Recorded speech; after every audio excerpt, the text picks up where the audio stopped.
Today's date is May 5th, 2022. Cinco de Mayo. Happy Cinco de Mayo, everybody. I'm now convening this meeting of the City of Portland Budget Committee. Keelan, please call the roll. Ryan. Hardesty. Here. Maps. Here. Rubio. Here. Wheeler. Here, colleagues, in this first convening of the Budget Committee, I'm delivering both my proposed budget as well as my proposed budget statement as required by Oregon statute. These documents have been delivered to you as part of the meeting's materials, and the full document is available online at the City Budget Office website at www.portlandoregon.gov/CBO. I am going to make just a few brief remarks before I read the budget message. During this work session, the City Budget Office will lead us through my proposed budget for the fiscal year 2022-23. Before we begin, I want to thank all of my colleagues on the City Council and their incredible staff for the time and work that they've put in over the last several months to work with us to develop this budget. Our offices were able to engage, I believe, very productively at each stage of the development, including evaluating and prioritizing Bureau requests and strategizing about the best way to make use of available resources. I'm proud to say that our collaborative efforts laid a solid foundation of understanding amongst offices and produced a budget that I believe reflects our shared priorities. I also want to express my deep appreciation for the City Budget Office, especially Director Jessica Kennard, for your leadership and your team's hard work in helping us to develop this budget. And I know that the hard work is yet to be done. We still have a lot of work to do, but I know there were countless evenings and weekends and long hours that went into this part of the process so far. So Director Kennard, to you and your team, I want to just say thanks. Before I get into my budget message, Director Kennard, is there anything that you'd like to say just by way of laying the table for today's work? No, Mayor, I think you outlined it well. This is a convening of the Budget Committee as prescribed by Oregon budget law. So there are a couple of formalities. The first is, of course, calling the roll. As the mayor said, he will read his budget message. And then there's required language at the end where the mayor will continue the meeting to this evening when we have our public hearing. With that, Mayor, I'll turn it back over to you. All right. So colleagues, I will read my budget message as required by state statute. Portlanders reach out each and every day to share their experiences with the challenges we face. And you know, receive it by email and embraced by me and my administration, as I know it is by all of you. What unites these messages is a want for meaningful and immediate action. In our office, we refer to this budget as a budget with ears, because it takes the input that we've heard and it answers Portland's call for meaningful and immediate action. And I'm doing so today by sharing my proposed 2022-23 budget. An annual budget is a city government's funded plan of action. It determines both the policies we will pursue as well as the specific actions that we plan to take. That's what we need. Actionable investments in each priority area rooted in equity and conscious of environmental impact. To better ensure these investments have a lasting impact, each element of this plan needs to be evaluated through the lens of high-performance government. High-performance government, to me, means a government that's data-driven, and it means that it's informed by the experiences and the feedback of our community, and that it measures results. Good data is the key to meaningful action, putting money into what we know is working effectively and looking for more ways to be both innovative as well as effective.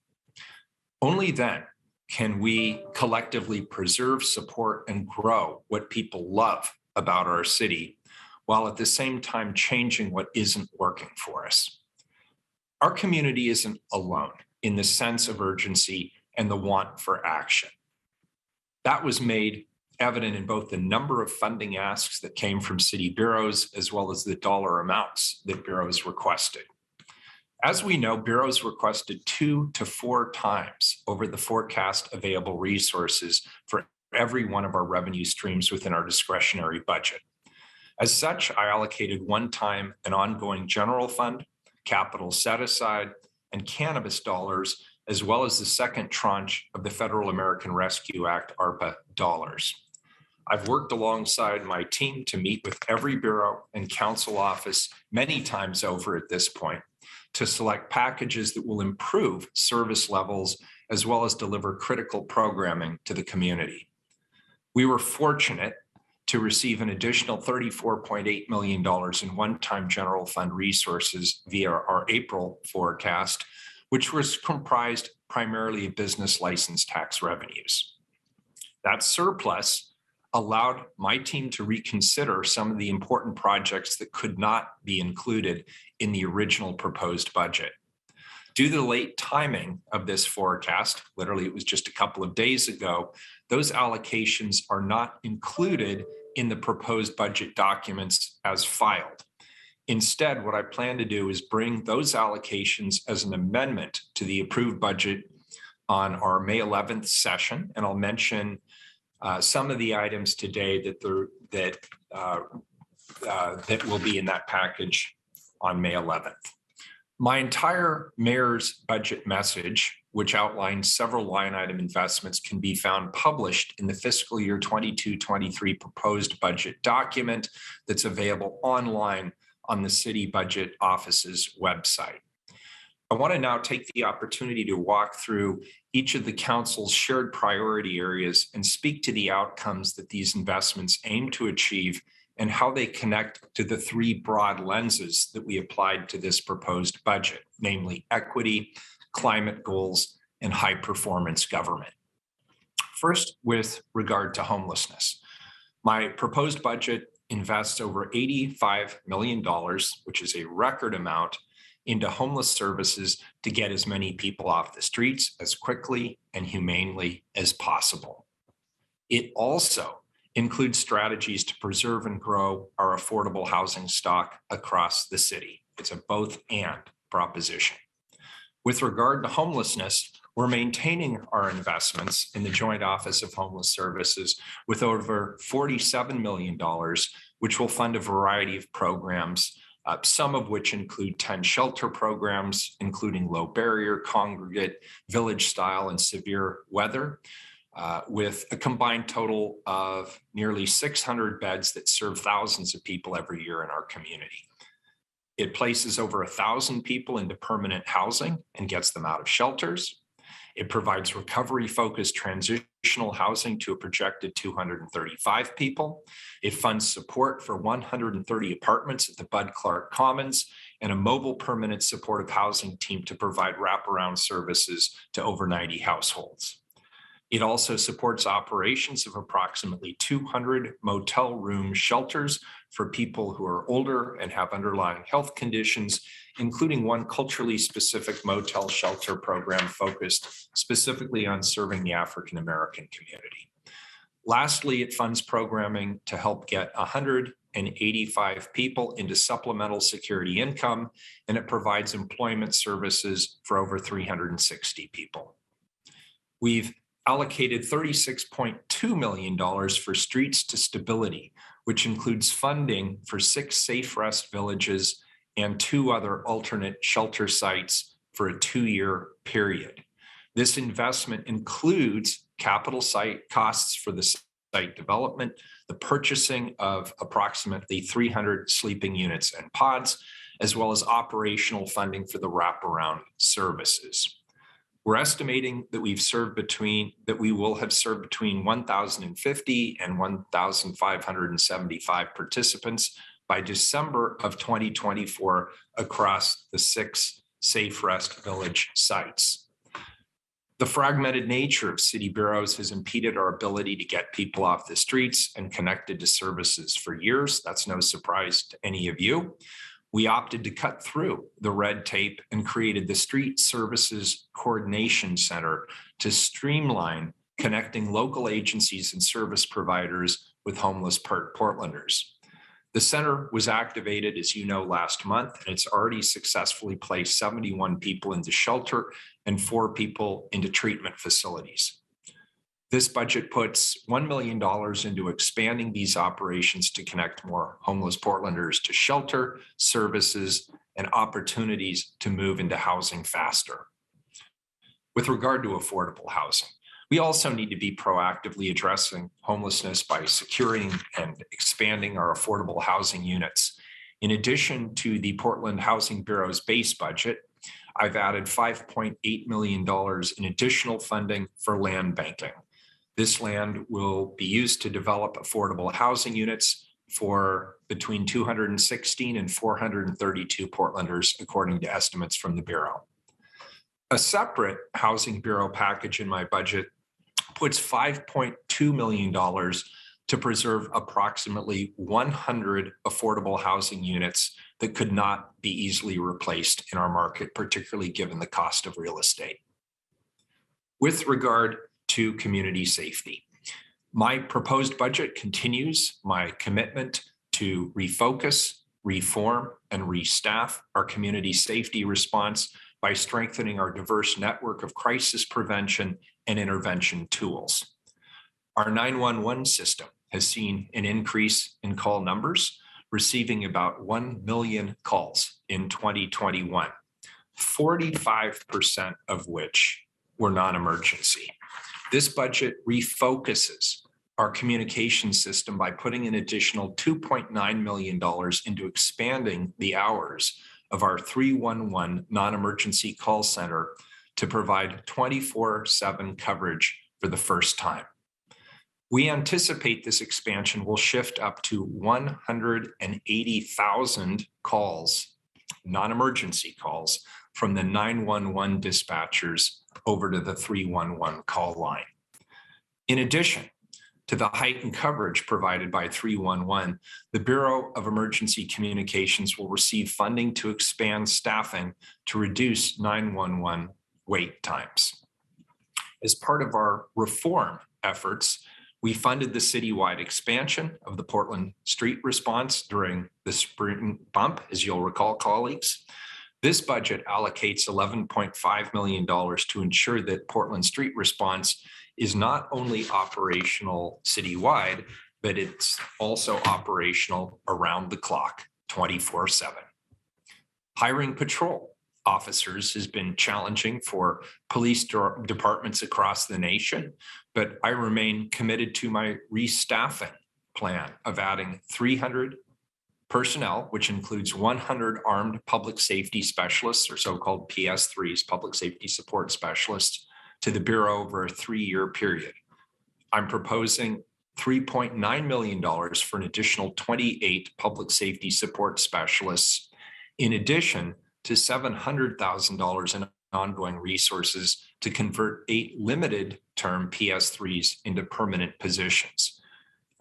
Bottom line is this will increase the total number of PS3s at the Portland Police Bureau to 70 full-time employees, which is a 3-fold increase since the program was first funded in the fiscal year 17-18 adopted budget. I've also invested in reform with an historic $13 million for gun violence prevention. This builds on Council's April 2021 gun violence ordinance, as well as the investments in creating the focused intervention team and the enhanced community safety team. $10.2 million will go to the Office of Violence Prevention to provide intensive case management to high-risk individuals, hospital-based violence prevention, wraparound services to violence-impacted families, and more. $1.8 million will go to the expansion of the Park Ranger program, creating 24 full-time positions to continue to supporting our safety goals as they patrol 11,000 acres of parklands citywide.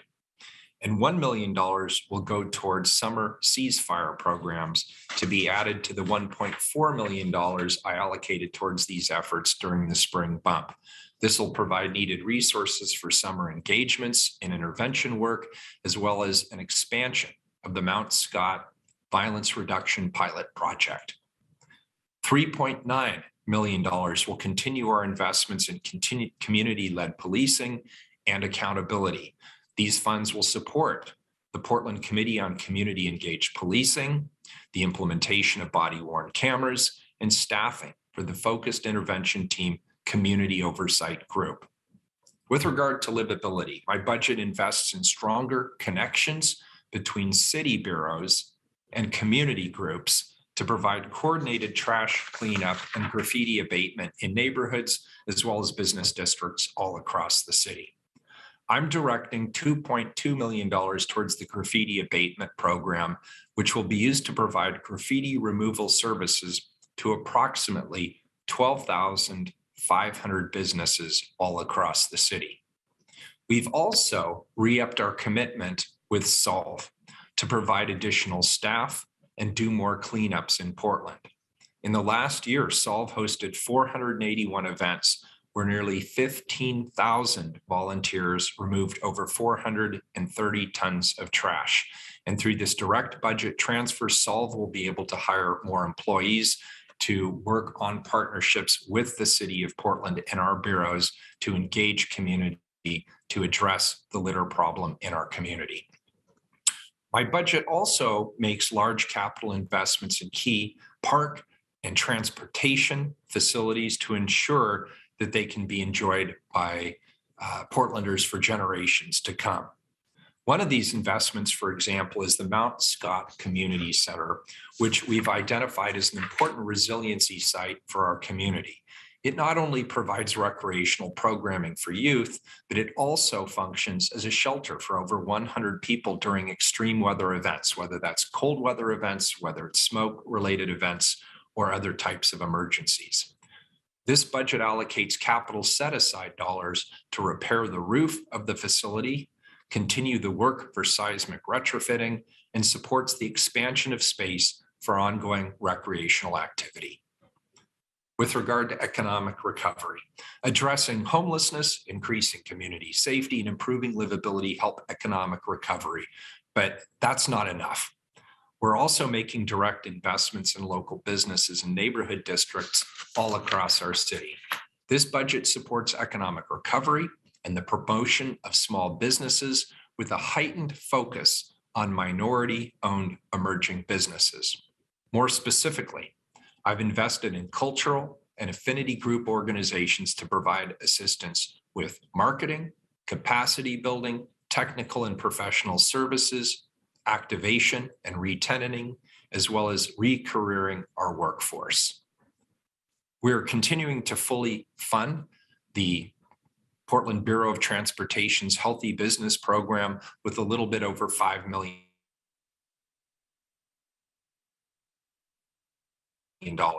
While seen and enjoyed this product in action, it allows for restaurants and cafes to expand into parking areas with creative outdoor seating. So far, the program has served over 1,000 small businesses, 20% of which are owned by Black, Indigenous, and other people of color. Through Prosper Portland, we're investing $4.5 million towards grants for eviction prevention and operational support for between 150 and 300 place-based small businesses, with a focus on those located in Old Town, East Portland, and the Central East Side. We're providing $2.5 million for a variety of commercial activations, like the highly successful My People's Market in neighborhood districts all across the city of Portland. This funding will also be used towards similar events to what we've done before, like the Shop Small, Shop Now campaign or the Share the Love campaign. This funding will create 20 new events throughout our downtown as well as our neighborhood corridors all across our great city. I'm personally looking forward to visiting some of these activations in the months to come. They're not only very supportive of our small businesses, they tend to be a lot of fun. The cannabis industry is also supported within the budget in various packages, including nearly $500,000, which will be allocated to a cannabis emergency relief fund. This program will provide grants to eligible cannabis businesses and workers, and it'll serve up to 50 individuals and 22 businesses. There's also funding for various initiatives within the Inclusive Business Resource Network that serves 1,000 to 1,200 new and existing businesses with all kinds of technical support. We're also supporting Venture Portland's Business District program, which provides financial support to events like the Spirit of Foster tasting tour and other events in the Midway, Gateway, Lentz, Williams, Vancouver, and St. John's neighborhoods. My office is also allocating funding to establish a citywide events office to better coordinate city services for community event producers. And we've proposed $350,000 in rent support for arts and cultural organizations that have been hard hit by the economic impacts of the pandemic. Finally, we are fully funding Commissioner Ryan's package to streamline the city's development permitting system, which is being led by the Permitting Task Force. Final statement on some of the broad lenses that we're using. The actionable investments I've discussed today and those detailed within my proposed budget were evaluated in part by their impact on fostering greater equity and climate consciousness, as well as how they contribute to high performance government. In deploying an equity lens, my budget focuses over $100 million in investments to support vulnerable populations. This includes funding for holistic community safety interventions like the $11.5 million investment for the 24/7 expansion of the Portland Street response and nearly $4 million to improve police accountability through the police oversight bodies in the implementation of the body-worn cameras program.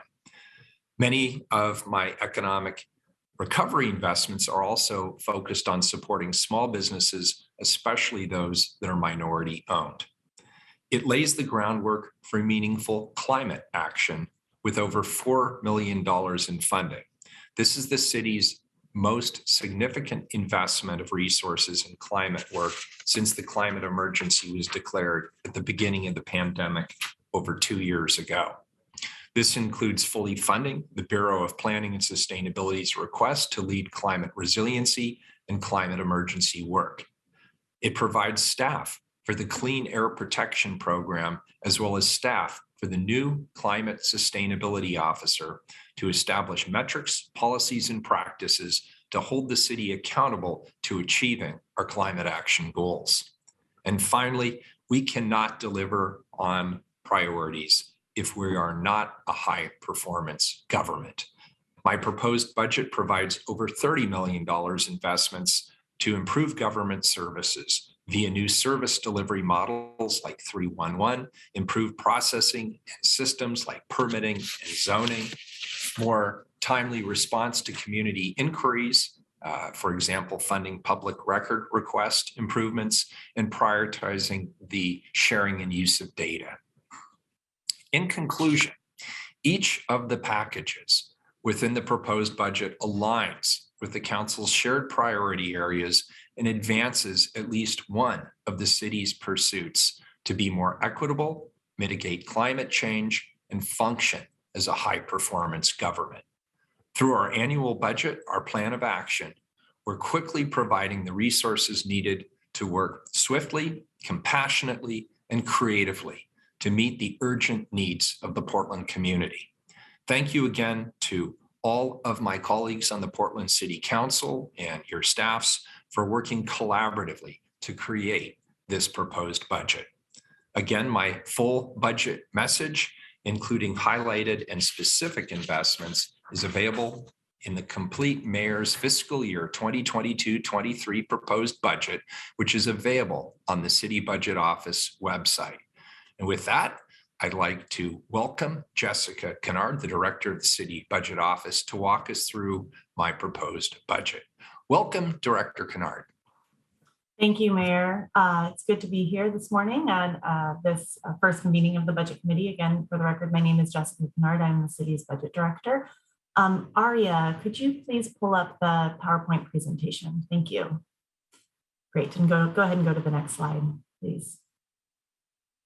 This is our agenda for the presentation today. We're going to start with our city economist, Peter Holzman, giving a financial forecast update, given that we did have a large increase in revenues just last week as part of our April forecast update. I will then walk through the proposed budget allocation summary, and that will be just a feature of the highlights. There were over 200 decision packages in the budget, and I won't be walking through all of them, but I will be featuring some of the highlights by the key issue areas. And I will be including, as part of that discussion, the mayor's proposed allocation of forecasted resources, which were not included in what was printed in the proposed budget, but included sort of a supplementary action because of the late timing of the forecast. And we'll talk more about that later in the presentation. We'll then have a discussion of budget notes. We'll talk about any changes from the proposed budget to the approved budget, and then talk about, have time for council to discuss possible changes to the proposed budget. As is the case with other budget work sessions, I would encourage folks to jump in because this is a lot of material. We're going to be going through a lot of different bureau packages and priority area packages. I think we should have a discussion throughout. So please jump in with questions as we talk about different topics and different allocations as you see fit. We'll close with a discussion of next steps, and then the mayor will continue the budget committee meeting to this evening when we have our hearing. Next slide, please. I will turn it over to our city economist, Peter Holzman. Good morning, council. For the record, my name is Peter Holzman. I'm the city economist, and I use he, him pronouns. This slide shows the April forecast and the change from the February forecast. As you can see, there's an increase of $2.2 million of ongoing funds available for allocation. This is not related to the revenue forecast, but actually a technical correction on the expense side, where we had previously double budgeted the service coordination team and special appropriations and in the Housing Bureau, and fixing that unlocked $2.2 million of available ongoing funds. On the revenue side, one-time resources available for allocation have increased by $34.8 million. While all revenue streams are expected to beat the fiscal year 21-22 forecasts, business license taxes are largely responsible for the increase in available funds. Since February, the amount of refunds issued has slowed, and April receipts of yearly payments significantly outpaced expectations. And so that explains the jump from the February forecast to the April forecast. Next slide. In this slide, I'll describe the current conditions of the 5 major general fund resources in order from largest to smallest, and give a brief qualitative description of where the forecast appears headed. For property taxes, they have come in above expectations for the current fiscal year. And while significant growth in home values has lifted some homes out of compression, Measure 50's limits on assessed value growth means that this revenue stream cannot keep up with inflation at its current level. Since the city's expenses will grow along with inflation, combined with the fact that property taxes typically make up just shy of 50% of general fund revenue, continued high levels of inflation would put significant strain on the general fund resources. On to business license taxes. Despite issuing a record number of refunds through only 3 quarters, the city is forecasted to bring in more than $190 million of revenue in fiscal year 22. That's also a record. Even so, the outlook is murky for fiscal year 22-23. While inflation has a direct relationship with sales taxes, the relationship between inflation and net income taxes, like our business license tax, is more nuanced. For most businesses, the largest expense is labor. And since wages do not rise as quickly as other expenses, they're sticky. There's a period where firms can raise prices without a commensurate increase in expenses, leading to a short-term increase in net income. Recent earnings reports and wage data suggest the outlook for net income is weaker than previously expected. Utility license and franchise fees have beat expectations for the current year, largely due to increase in energy prices, pushing up total revenues for power utilities. The outlook for this revenue stream is stable. And to remind council, state shared revenue is mostly state liquor taxes, but also includes a little bit of state cannabis and cigarette taxes that is shared out to the city. It has grown as expected, and the outlook is stable. And finally, transient lodging taxes, which were the most affected by the COVID-19 pandemic and most sensitive to the recovery. These also beat expectations, and the industry looks to be further along in its recovery than previously forecast. However, significant headwinds remain, especially for the long-term outlook of this industry, especially regarding the outlook for business travel, when more and more business activity may take place virtually.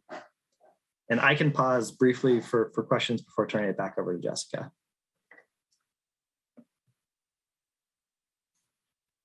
Commissioner Mapps. Peter, thanks for this presentation. And I recognize you're also relatively new to this position. Excuse me.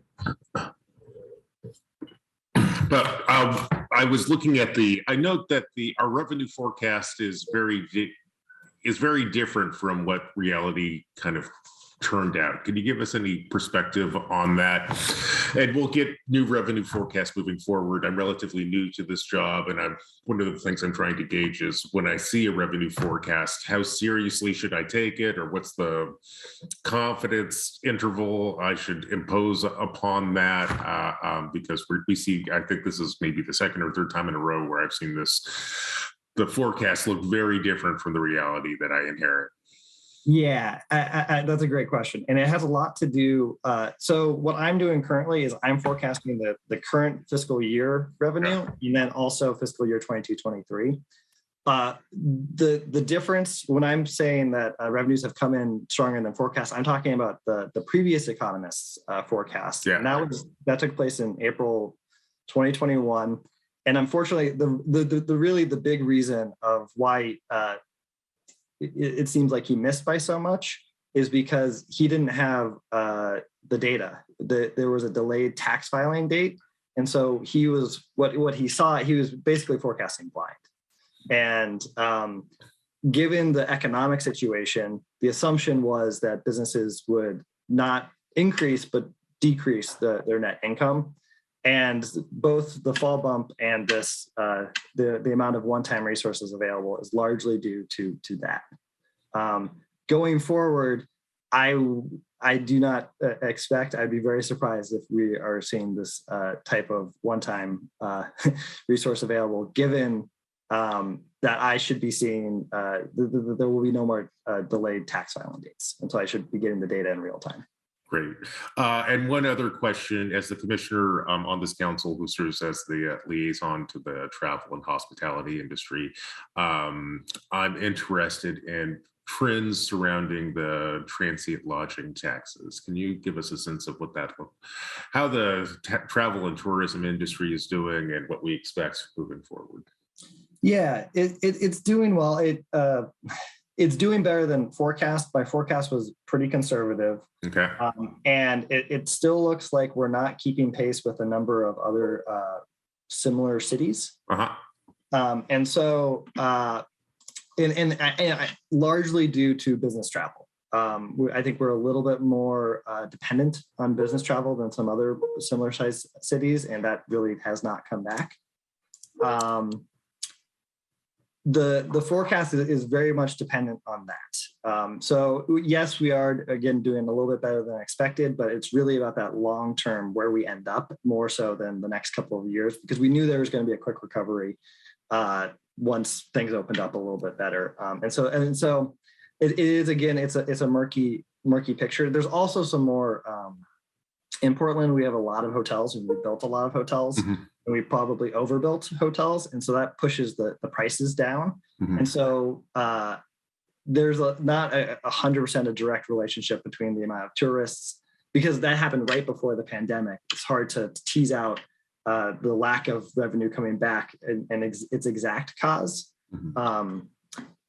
So I know I didn't give you a super clear picture, but hopefully that was at least a little helpful. That is, and maybe one more clarifying question. So if we were to compare the travel industry to the industries represented over on our business license tax side, is the hospitality industry kind of looking like the other businesses? Like our business license taxes seem to be up significantly.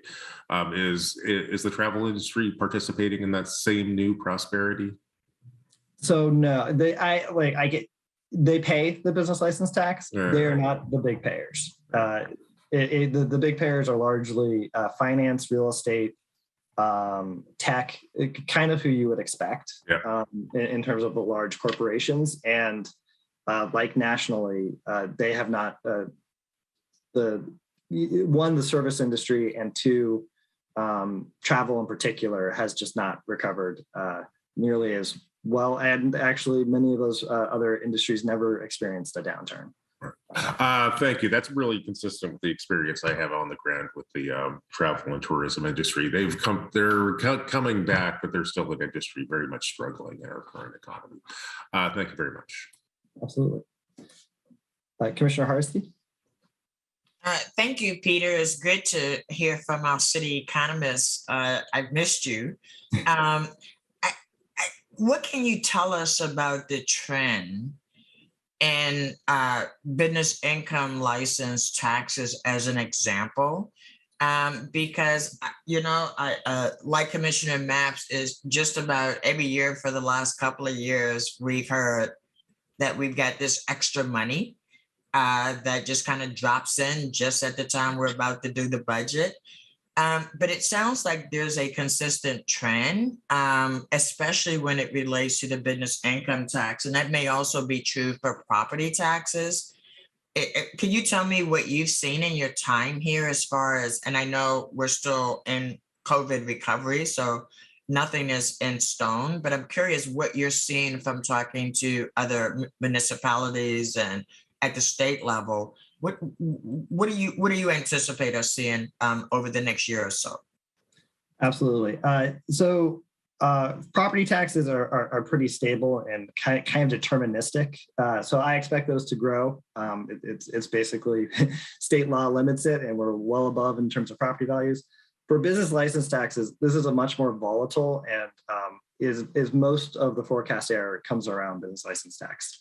And since we forecast conservatively, we have to keep in mind a lot of the headwinds that are facing the economy currently, especially with how high inflation is, rising interest rates, and as I mentioned, they're starting to face a lot higher expenses than previously as the wage unsticks and starts picking up their largest expense. And so for next year, I'm expecting a decline. Not a significant decline, but a decline in net income taxes. And I hope I'm wrong, but that is current. It's consistent with other economic forecasts and basically consistent with earnings reports because they pay their tax off of their profit during the year. And right now, the profit's down. And so I would expect, but in the long run, I expect this to be a 1-year blip and then back to the more long run growth trajectory. Thank you for that. I guess it's a little challenging to continue to try to put a budget together with the restrictions.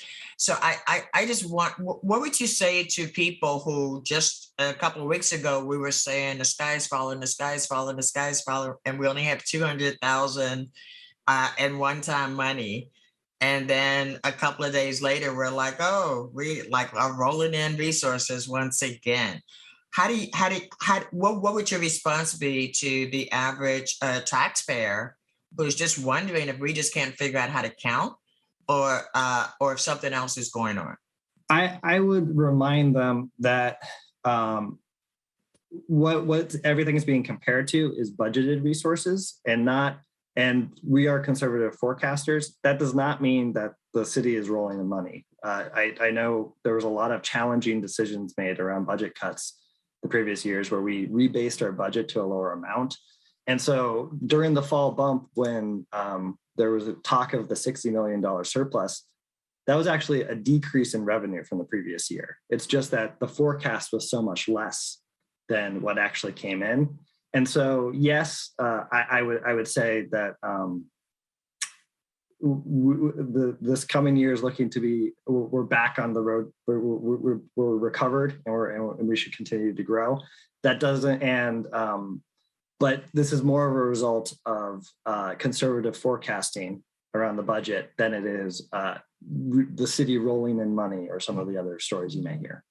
Well, and I would also say that there are some businesses that are doing extremely well. And so what they thought they would be paying in business and license tax fees, they're paying a lot more. And it's not because we're charging them a lot more, it's because they're making a lot of money. And so that would also be part of my answer, that some of those profits are unprecedented.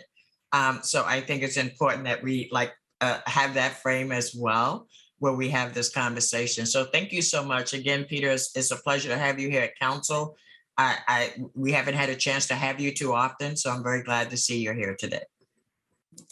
And just to remind and to build off that point, this is a similar experience to both the state legislature and I think I saw that the state of California had a $68 billion surplus. So just to put things in perspective a little bit, Commissioner Ryan. Thank you, Peter, and thank you, colleagues. You and I think it was Friday we met, and I was asking similar questions to my colleagues, Commissioner Mapps, Commissioner Hardesty, and I've had a chance to reflect on it. It's, of course, in the business license tax bucket, because that's the one that is the most volatile and been the most challenging to predict. What are some thoughts, and you can also think about this and get back to me, what are some thoughts that we could have, so this is perhaps a statement and thinking out loud with you, of kind of putting our business license tax constituents, if you will, into some certain categories. And we could do some focus groups and listen to them on what they're projecting. so we could have some better insight into what's going to be happening in the next 2 to 3 years. I think all of us are out there. We're responsive to our constituents. We're public servants. That's our job. And you hear so many stories that aren't positive, that are about businesses considering leaving and going to the suburban markets, if you will. And with that, of course, would go those revenue streams. And so I want to make sure that we have some sort of a system to build those relationships, to get their insight. And that would probably also help with upcoming forecasting. So anyway, our office would be interested, I know I'm sure others as well, to work with you on how we can pursue that. But is this making any sense at all? I'm just kind of thinking out loud with you and reflecting on our dialogue that was similar to the conversation you just had with Commissioner Mapps, especially a little bit ago. Yeah, absolutely. And I think that would be a worthwhile endeavor for a number of our payers. That being said, a large portion of our business license tax is large corporations, and this gets into corporate secrecy and not wanting to give information freely. It's hard to, because a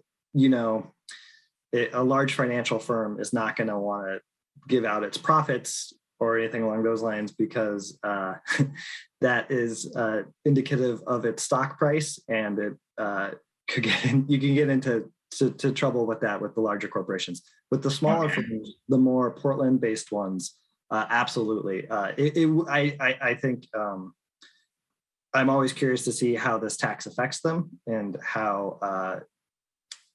But I just keep in mind the vast majority is more the larger corporations. Okay, and I respect what you said earlier, and I now have more clarity about who they are. And so it would still be fascinating to build relationships with them to, what I'm hearing though, when you say this, is if say the 10 top ones suddenly weren't in our jurisdiction, what type of impact would that have on our budget?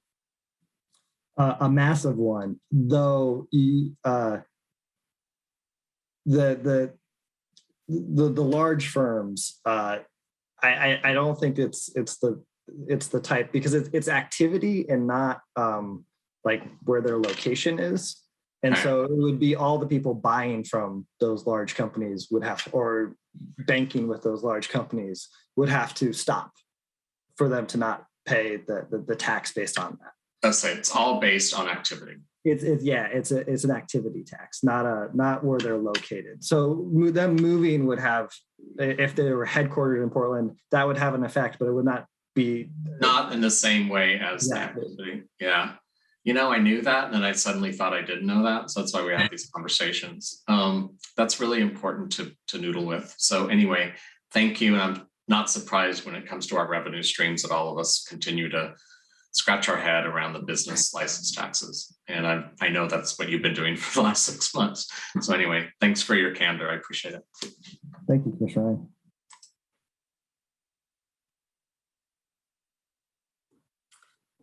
All right, if there are no other questions, I think we'll move along to the next part of the agenda. Next slide, please. So I'm going to walk through some of the investments that are included in the budget that the mayor has proposed. So the mayor's proposed budget includes the allocation of general fund one-time and ongoing resources, as well as capital set aside. You see an asterisk there because the mayor's proposed budget does not specifically allocate the additional 34.8 million April forecasted one-time resources. The mayor has proposed allocations that he intends to bring to the approved budget as an amendment. And this is a function, again, of this large amount of resource coming late in the process. And so I will be incorporating what those proposals are into what we walk through today.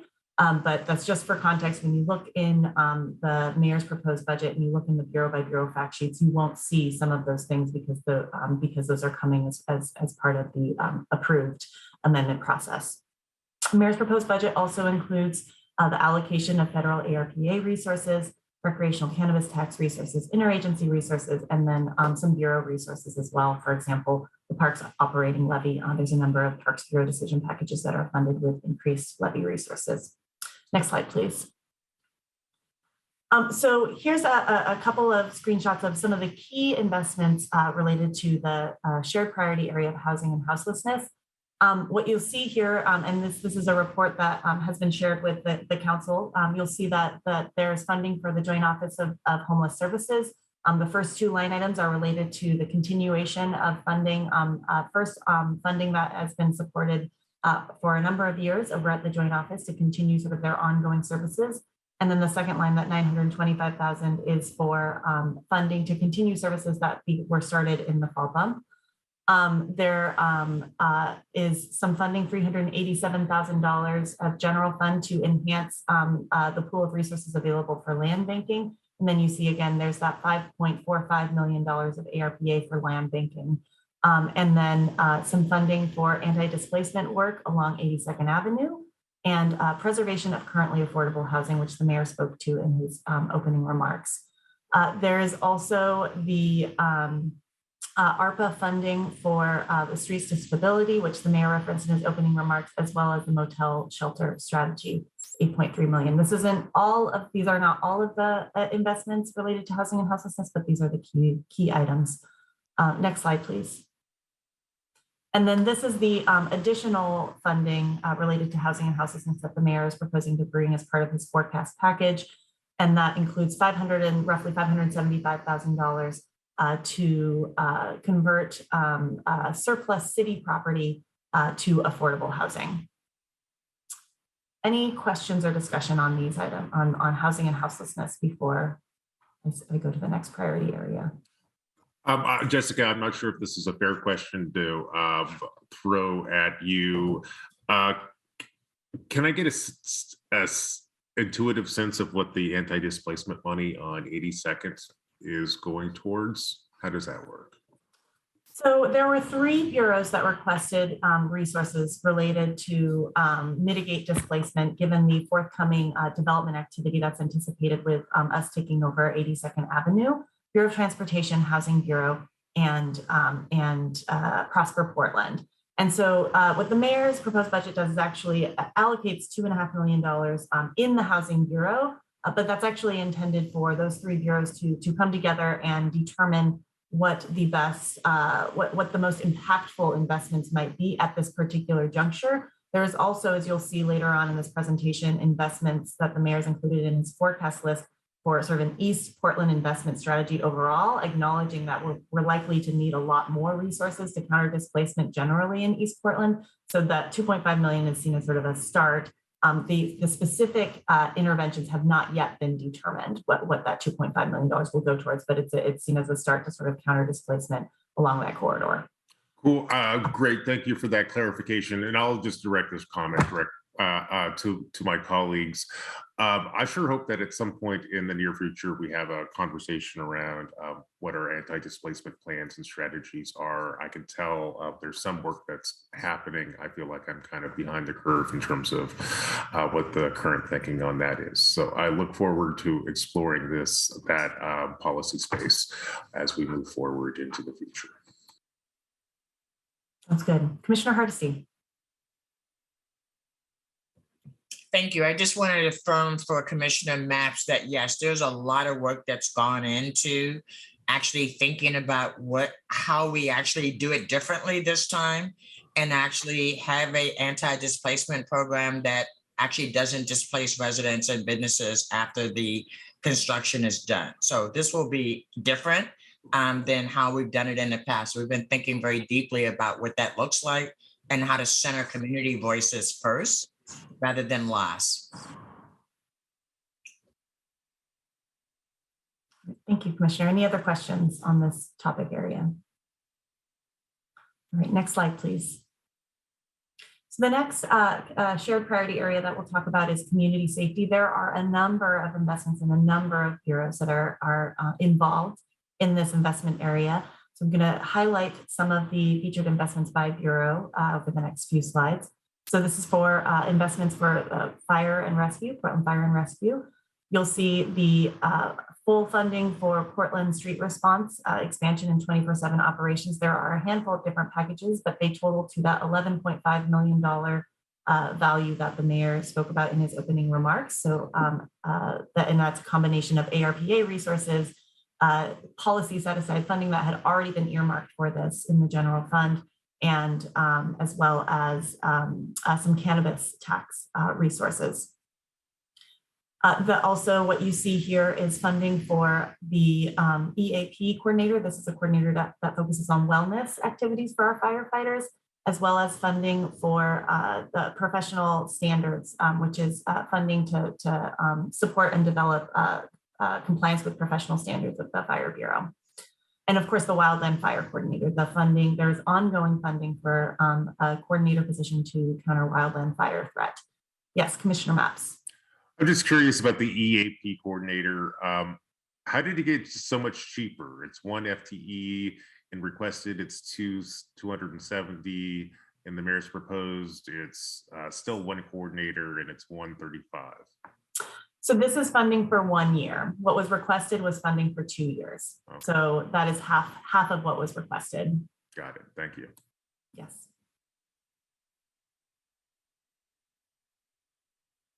All right, moving along to the next slide. So these are the investments in the Police Bureau, and I know that this is a lot of information. I apologize in advance for showing you all of this information in one spot. I wanted to be sure that we are transparent for folks that are able to watch this or rewatch this at home, but I don't expect for everybody to be able to dive into these line items in the meeting today.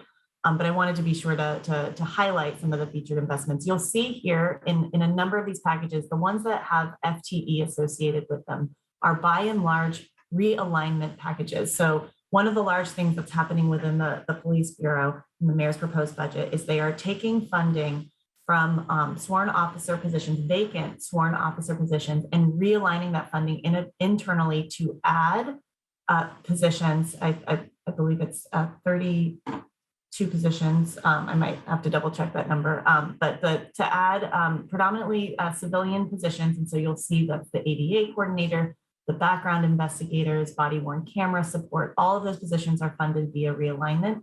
The vast majority of them are civilian. There are 3 criminalist positions that are also being added to assist in investigations. And then you see the other packages that are funded is $915,000 to support Bureau wellness. There are carryover packages that the council supported as part of the spring bump, including funding for a body worn camera program.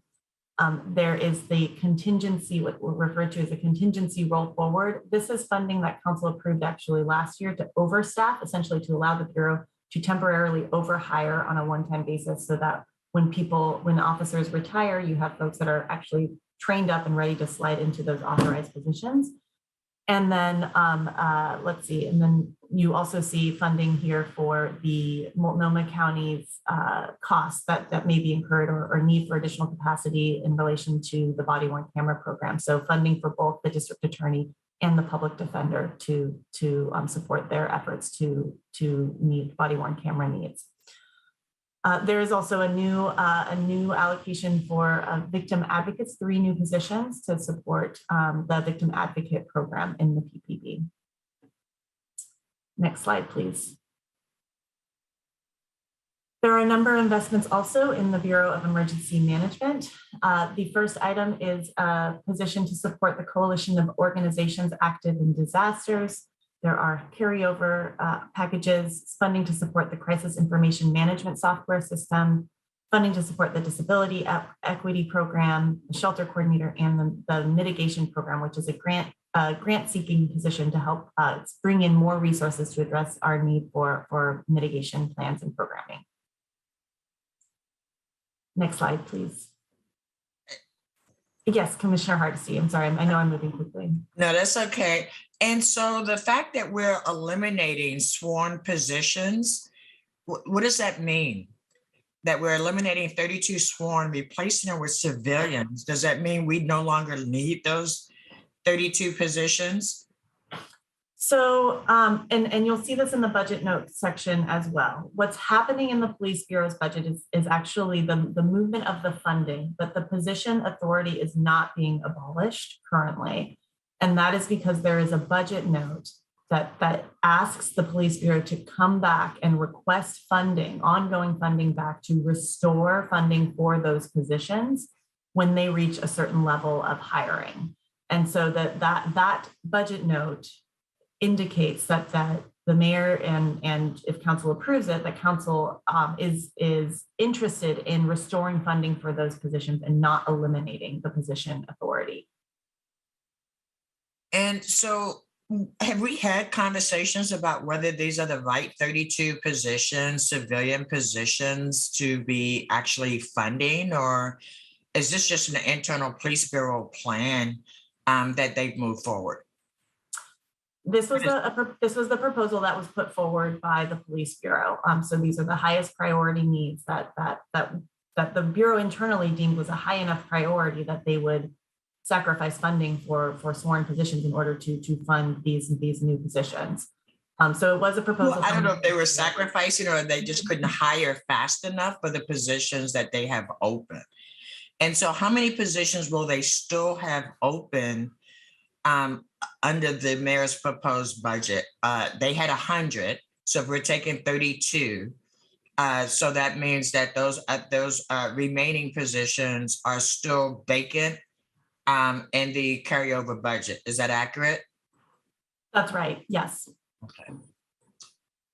So that means we've got 60 some positions still.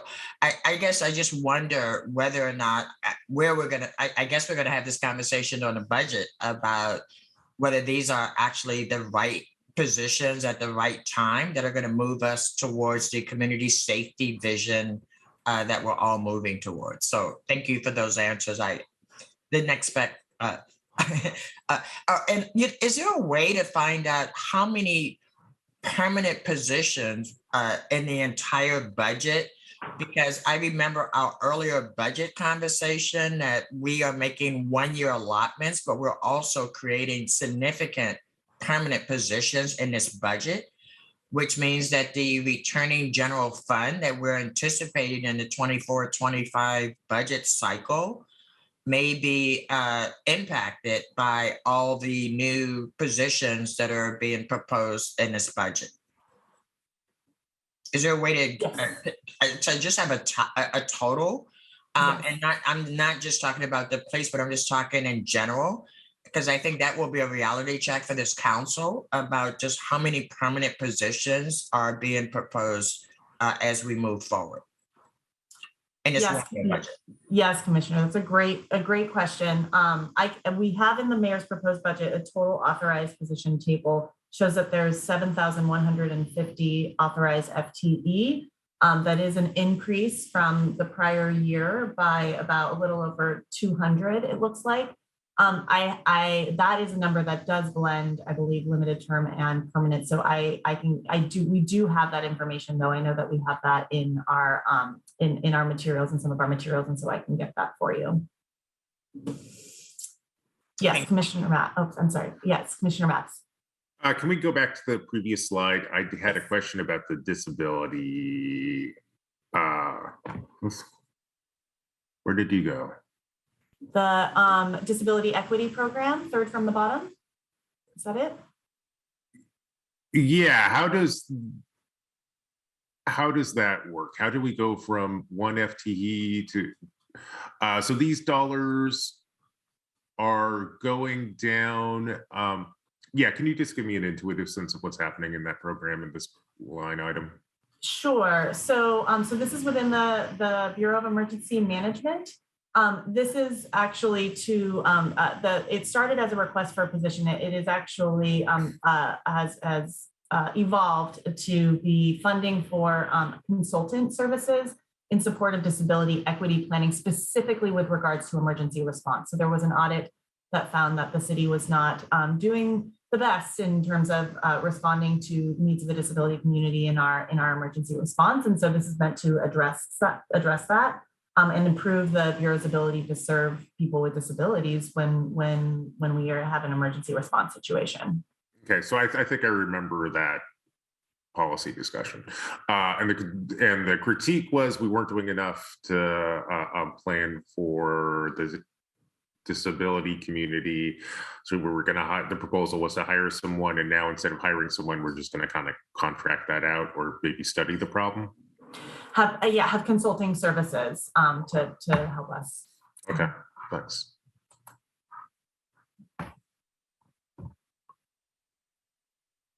Commissioner Ryan.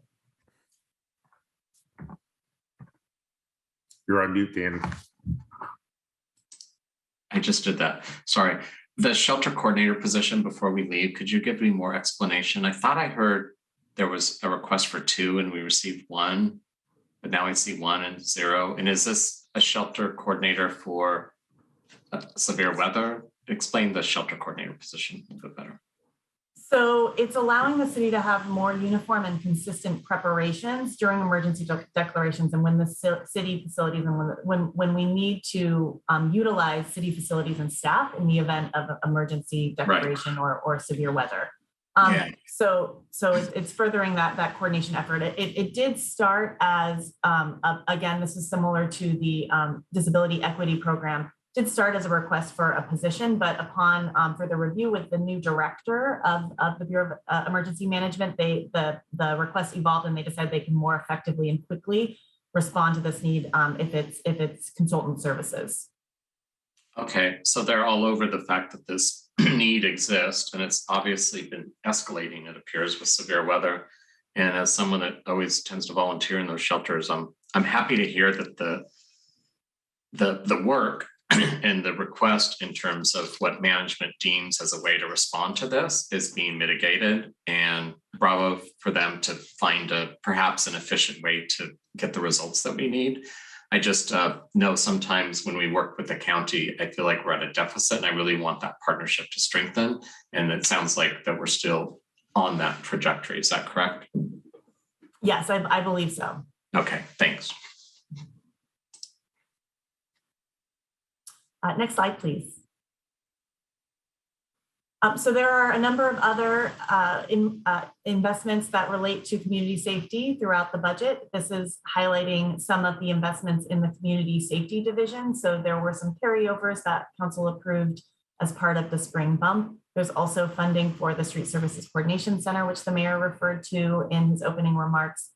Funding, and then new ongoing funding to support the city county coordinated board around public safety, as well as Portland Committee on Community Engaged Policing. In addition, there's a budget note directing the Emergency Communications Bureau to utilize its anticipated underspending towards the request to support staff. And there's also funding in the Parks Bureau for the continuation and expansion of park rangers, as well as $10.2 million in federal resources to support violence prevention in the Office of Violence Prevention, as well as the $1 million carryover that was brought as part of the spring bump to support a gun violence reduction competitive process. Next slide, please. So these are the additional investments that the mayor is proposing to invest as a result of the increased forecasted resources. There's $1.6 million for investigation, for increased investigation capacity and a couple of car theft pilots. Yes, Commissioner Maps. I'll ask when you get to the end of the slide. Okay. Funding $3.9 million, which the mayor references opening remarks, to expand the PS3 program. That would bring the total number of authorized positions to 70. And then the expansion, there's additional funding for 911 operators to increase the funding for the for staff at 911. And then the additional funding, $1 million for summer ceasefire. And for the sake of time, instead of posing this as a question, I'll just make this a statement, and I'll follow up with my colleagues on council on this. I support the funding for the gun violence summer ceasefire. I hope that we also plan for an evaluation of this program. I think it's time that we start to develop some intuition, some evidence-based intuition around anti-violence strategies that work. I sure hope that this one works. And if it does, I'd like to be able to replicate it and scale it up. So I hope that we can this can be part of this program implementation. Thank you. Commissioner Hardesty. I'm also talking on mute. It must be spreading. The term ceasefire is a very politicized term. I really wish we were calling this something like the Summer of Community Healing, because it actually takes on a whole different meaning when you're talking about it from a strengths-based perspective, that rather than from a deficit perspective. And the whole term ceasefire is really, again, a very politicized, a very police-specific terminology. And if that's not our goal, if our goal is really to create healing this summer, so as a community, we can all come back collectively, I would really encourage us to actually change that title, because I think the title actually sets us up for something that is not our intent. And it actually creates divisions before we've even rolled it out the door. Thank you. Just my humble recommendation. Thank you, Commissioner. All right, next slide, please. Within the priority area of livability, there are a handful of investments. What you see here is actually the full budget that's included for the Office of Community and Civic Life, which has some requests related to livability and actually some related to economic recovery. So it's a little bit of a blend, but I just would feature here the 2 line items related to the funding for graffiti. There's 2 of them and they total to $2.2 million.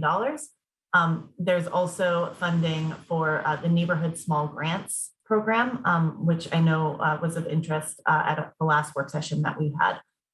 So I think that there are other items on this that we can talk about a little bit more as it relates to economic recovery. The Cannabis Emergency Relief Funds, as you can see, is partially funded with general fund, partially funded with recreational cannabis fund resources. And then there's also funding for the welcoming week, as well as a restoration of the 5% cut to neighborhood coalitions. Next slide, please. Oh, Commissioner Ryan, I'm sorry, moving quickly.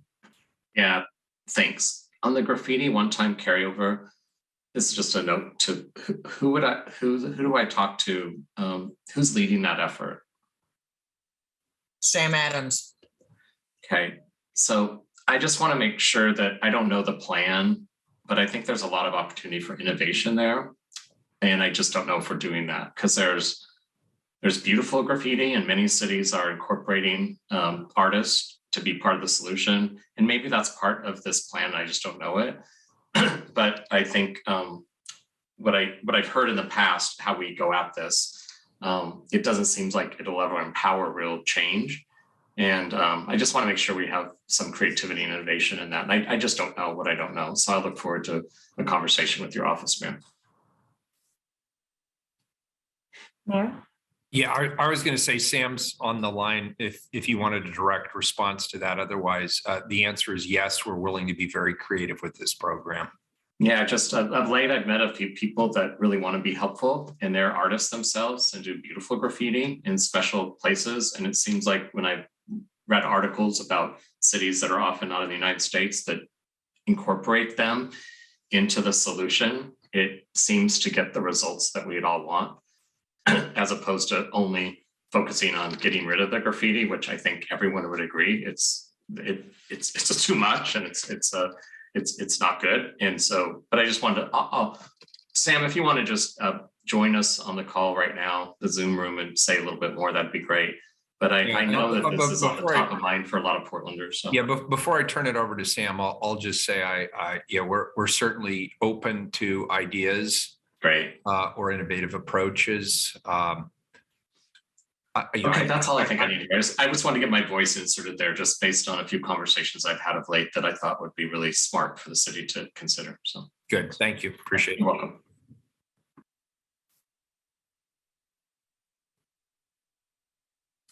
All right, moving along to the next slide. So with regards to economic recovery, this is similar to community safety. There are a number of different bureaus that play a role in supporting economic recovery. Chief among them is Prosper Portland. You can see a number of packages are included in the mayor's proposed budget related to work that Prosper Portland will be embarking upon.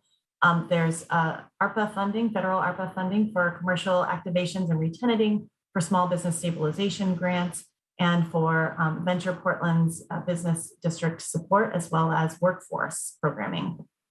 A number of carryovers, again, that were supported as part of the spring bump process. And then a number of allocations to the Inclusive Business Resource Network, that is what IBRN stands for. And that includes both a general fund allocation for a capital access advisor, as well as cannabis fund, recreational cannabis fund allocations for a cannabis business advisor, for digital marketing support services, and for professional services a la carte pool. In addition, there's funding for the Neighborhood Prosperity Network in Old Town Chinatown to maintain their current service levels, funding for the film office, and then a new item is the establishment of an events office with a $1.5 million allocation. And then the last item is a proposal to scale BIPOC technology businesses with one-time general fund resources. Next slide, please. Other bureaus contributing to economic recovery include the Bureau of Transportation, listed at the bottom, with their Healthy Business Program that is fully funded as requested with $5.125 million. And then funding for support for small businesses is funded at a level of $475,000. Up above, you have special appropriations. You'll see the Human Access Project River Accessible Burnside Bridge. That's a $300,000 allocation. Funding for Old Town reactivation by environmental design, funding for Central East Side business retention, cultural grants, downtown marketing, a funding for the arts through the Arlene Schnitzer Hall capital renovations. There's a technical adjustment to the Portland 5 contract. And then there's also funding for, as was referenced in the mayor's opening remarks, the multi-bureau permit improvement project being led by Commissioner Ryan with Commissioner Mapps's office. That's fully funded, as well as funding for BIPOC Chambers of Commerce. Next slide, please. These are the items that the mayor is proposing to deploy in the forecast resources towards with regards to economic recovery. Funding $750,000 for Portland recovery marketing, $250,000 for a study to expand My People's Market, funding for an arts position to evaluate the city's long-term art and culture programming and policies, funding to support P5 artists and their rental rate recovery, and funding for a study of the Mount Tabor Reservoir to address some of the infrastructure issues that are occurring in one of the reservoirs over there. Next slide, please. So as the mayor mentioned in his opening remarks, his proposed budget took three lenses in how the investments were evaluated and considered. And one of those lenses is an equity lens. That is something also that, of course, the council has championed. There are a number of the proposals that I just walked through in relation to community safety and housing and houselessness that were evaluated with an equity lens and will further our equity goals. In addition, there were a handful of investments that specifically target equity. And you can see a number of those in the Office of Equity and Human Rights as listed on this slide, as well as a request from the Bureau of Development Services to expand permitting support for BIPOC Portlanders. Next slide, please. The mayor is proposing to allocate forecast resources towards the priority of equity through $300,000 for an Indigenous Peoples Waterfront Legacy project to study and seek to identify land adjacent to the Willamette or Columbia River to dedicate to this project. Funding for 3 limited duration positions within the Office of Equity and Human Rights to establish performance and accountability systems for city policies and programs targeting equity. Funding for $1.2 million for the East Portland investment strategy. And so I referenced this earlier with regards to the 82nd Avenue allocations. This initiative would fund a 2-year commitment and provide a broad strategy to ensure inclusive housing and economic opportunities as the area grows and changes. And then $1 million for the Albina Trust for master plan development and land banking for future development. Next slide, please. Using the climate action lens, there were a handful of investments that were made in the base proposed budget, which you see on this slide. And that includes Bureau of Planning and Sustainability investments, as well as $1 million towards replacing the HVAC system at, I believe it is Peninsula Park Community Center. Next slide, please. And then with additional forecasted resources, the mayor is proposing to allocate $450,000 and 3 limited duration employees to augment the work of the chief sustainability officer and also establish performance and accountability systems, holding the city accountable to our climate action goals. And then also $935,000 to fully fund the climate emergency and resiliency packages that were proposed by the Bureau of Planning and Sustainability. On the prior slide, you may have noticed that those requests were not fully funded in the base allocation. This additional funding will fully fund those 2 requests from Bureau of Planning and Sustainability. Yes, Commissioner Hardesty. Jessica, excuse me for interrupting, but did I miss it? Did I miss when you were on the cultural specific organizations within the city of Portland? I don't think I saw CAN on the list this year for funding. Can you go back to that slide, please? Yeah, yes, Aria, can you please? Did I miss it? Or the equity? Yes, it was the first. It's the first item here. It's $42,000. Oh, my bad. I did miss it. Thank you so much. Appreciate that. No, no worries. Good catch.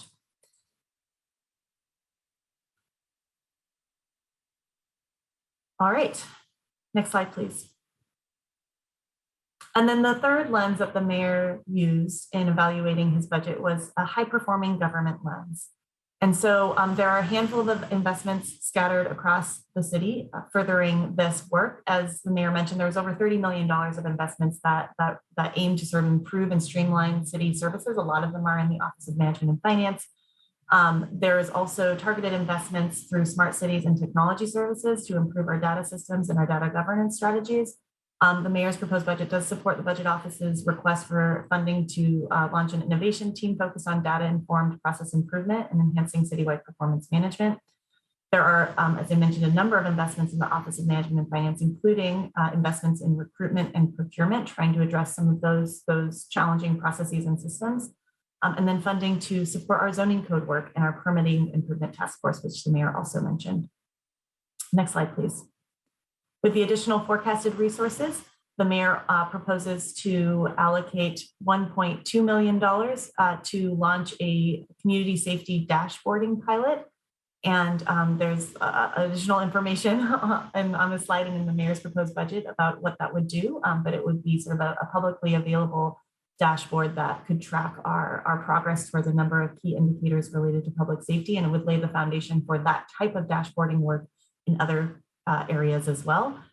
And then funding for organizational improvement, what's called the organizational improvement contingency, allow $800,000 to expand the capacity for strategic planning processes within the Office of Management and Finance.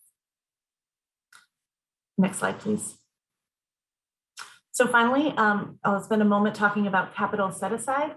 These were all of the requests for capital set aside that were submitted by bureaus during the requested phase of the budget with the benefit cost ratio. So we, a couple of years ago, started requiring that bureaus provide a benefit to cost ratio as part of their assessment of their capital projects when they bring them to the capital set aside. It's a new process for a number of bureaus. So there's some asterisks down there for folks that when we worked with them on their benefit to cost ratio. But the thing to know about the benefit to cost ratio is it's a recommended practice. It's absolutely important and critical part of asset management. It is not the only thing, however, that we consider when we're considering recommending funding for these important packages. So for example, the budget office in our evaluation, we heavily considered equity and risk in our assessment. So, for example, you'll see that the Office of Management and Finance Facilities Justice Center electrical bus, that $5.5 million allocation, we ended up recommending funding for it because it had a significant equity implication as well as risk implication for the residents of the justice system who weren't able to leave in the event of an electrical failure. So there is a number of components that we consider when we look at these, but for your knowledge, here are the ratios, and here's what is being funded in the mayor's proposed budget. Totaling again that $14.9 million, which was what was originally available before the additional forecast resources came in. Yes, Commissioner Maps. Have any dollars been set aside for Build Portland? No, not at this time. And that will be part of, so that ties to a conversation around the returning tax increment finance district resources, which is part of the budget note conversation. And there is a budget note allocating resources, allocating those tax increment finance resources to different priority areas, but at this time, not to Build Portland. Okay. I look forward to the conversation about funding Build Portland. Thank you. Yes, Commissioner Hardesty. There's a proposal for 5.5 million for the Justice Center. Do we actually own the Justice Center? Is that a City of Portland building? We have it is not, it is owned by Multnomah County. We have I believe it's called a condo agreement with them. So this is actually, the proposal is, this is the city's portion. There's a certain percentage, it's between 40 and 50% of the total cost of the renovations that the city is obligated to pay as part of that condo agreement. Who negotiated that deal, and when do we get to renegotiate it? I'm not sure who negotiated it or when we get to renegotiate it, but I will follow up and get back to you on that. Yeah, if there's an IG, I mean, because we have minimal staff at the Justice Center as compared to staff who work for other county entities. I'm just amazed at all these agreements that we end up paying the bulk of the bill for. And I'm just curious. I'd love to see that IGA and figure out when we get to renegotiate it. Thank you. Mm-hmm. Yes, Commissioner Maps. Just on the same topic, what do the 3 acts sources on the Justice Center mean? I don't see them down in the footnote section. Oh, you're right. I think how did I lose that? I think that this was just the item was essentially we worked with the Office of Management and Finance when they originally submitted their cost benefit ratio. We worked with them to understand it a little bit better. It was the first time they had gone through that process. So that's why there's no cost benefit ratio there. And we provided in tandem with that group, a more qualitative assessment than the cost benefit ratio. That's included in summary materials. Okay, thanks for that clarification. Mm-hmm. Yep. All right, next slide, please.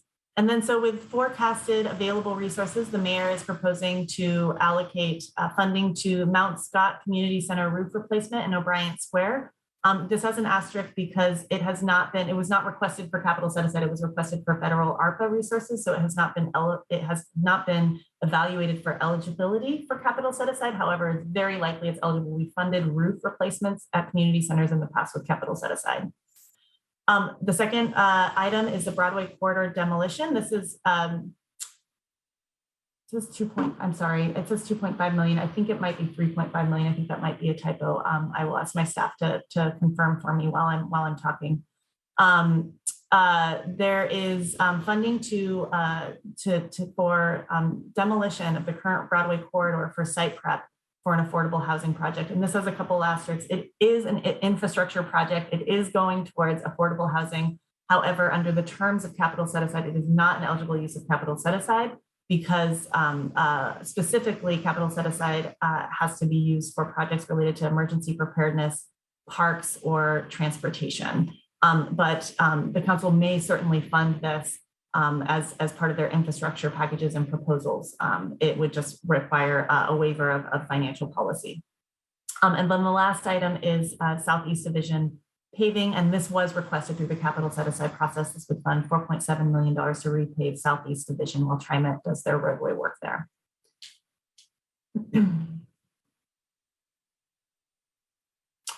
All right, next slide, please. Okay, We are going to now, I'm going to ask Aria, if you wouldn't mind taking down the presentation and pulling up the attachment from the approved budget filing. This is known as Attachment D. This was filed as part of what you will consider in the approved budget next week. These are the budget notes. It's also included in the mayor's proposed document, which is on the budget office website. The first items are within, this is organized by bureau, the budget office. So this is a direction for us to set aside as part of excess balance at the end of the year in advance of the fall bump, set aside certain resources for priority needs.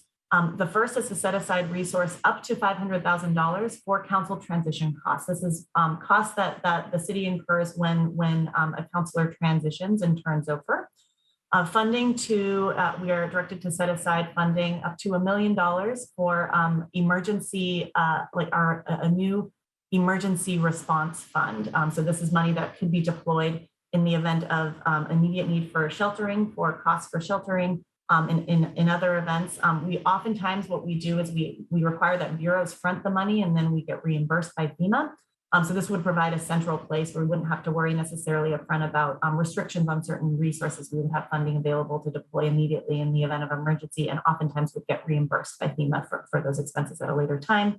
And then the last item is related to the Portland Harbor remediation work. This is directing us to set aside funding at the end of the year to start building up a balance in anticipation of the need to pay a large amount of funding to remediate Portland Harbor. The next item is the item related to the returning TIF resources conversation. The budget note directs the economist to set aside $20 million of ongoing resources. This is that first bump in available resource that we anticipate coming, not next year, but in fiscal year 24-25. At the time of the work session, that value was 19.5 million. With the April forecast, it updated slightly to 20 million. So this will set aside, Peter will set aside as part of his forecast next year, that $20 million in sort of a virtual lockbox. So it won't be part of what it will be forecasted as available. It'll be held. And specifically, Peter is being directed, our office is being directed to hold 8 million of that, which is about 25% of the forecasted returning total TIF resources, not what's available. 8 million for the Portland Housing Bureau and 8 million for Prosper Portland. And then the remaining 4 million of that 20 million will be earmarked for Portland Harbor remediation work. The next item is, yes, Commissioner Hardesty. So excuse me, Director Kennard. So basically, we've spent all the money that we potentially think is coming back. This would be earmarking that money. It would not be allocating it yet, but it would be earmarking it for those specific purposes, yes. Well, let me just say, if I've learned anything in 3 years on this council, is that there's always things that we have not anticipated. And it would be a shame to lockbox all the dollars that are coming back before we have any clue what's ahead of us. So I'm a little anxious about just willy-nilly just deciding how all those dollars get spent, because again, what we know is that the unexpected is expected. And so just wanted to make that point. I thought I heard that, but I just wanted to double check if that was so. Thank you.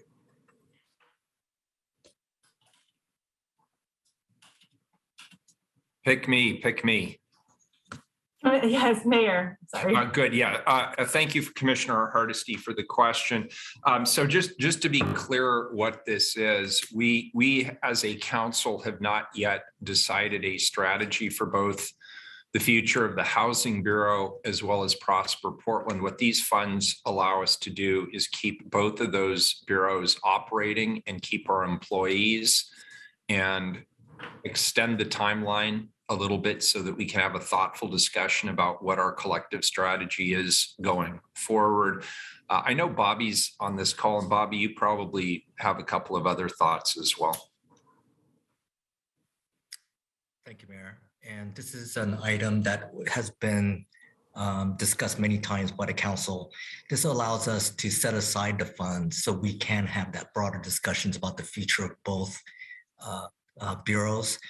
This has been negotiated by all the parties. And so I think this is a start of that broader discussion, long-term discussion by setting aside these funds. And so I'll leave it there for now.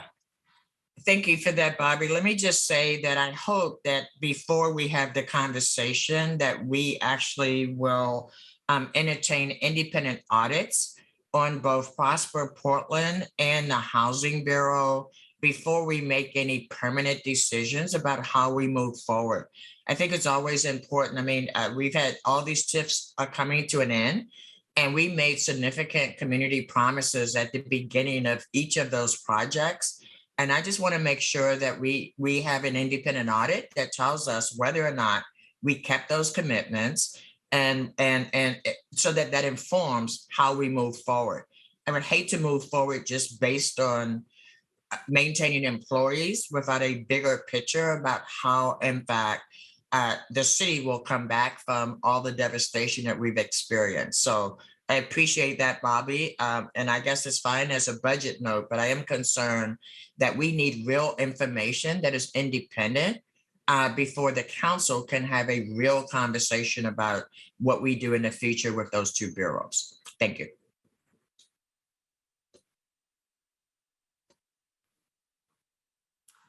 The third item on this list is a budget note directing the budget office to work with the CAMG, or the Citywide Asset Management Group, to provide council with options and language to amend city financial policy to ensure that safety is considered and prioritized as part of the capital set aside process. And asking that group to recommend policy changes to the city council for the eligible types, as well as to consider the development of new assets that promote Portlanders' safety. Next, if you can scroll down, please, Aria. I'm sorry, now I'm confused. Are the same 20 million is going to fund that? That's funding everything else?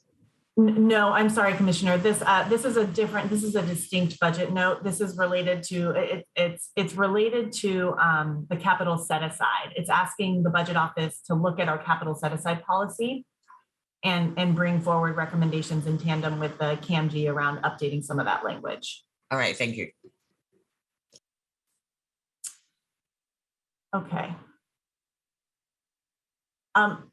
Let's see. The next item is a technical one. It's asking us to take a look at the overhead cost pool.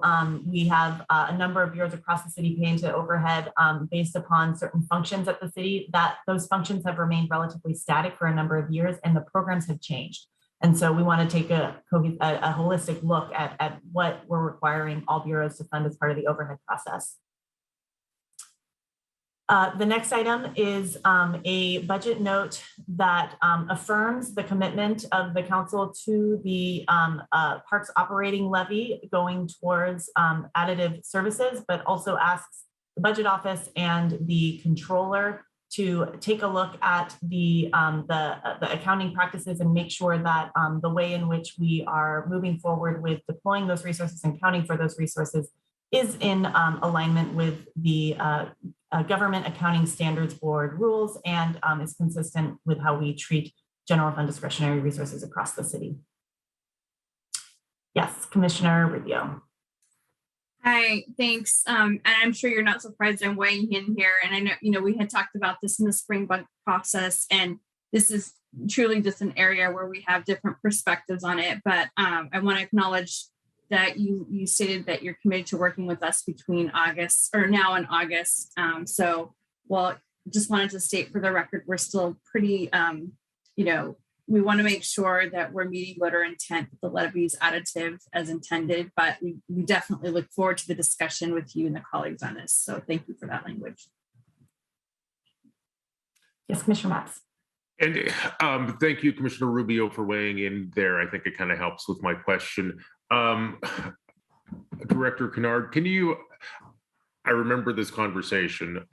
It's come up several times. Can you put this budget note, can you explain this to me like I'm 12 years old? What does this budget note do?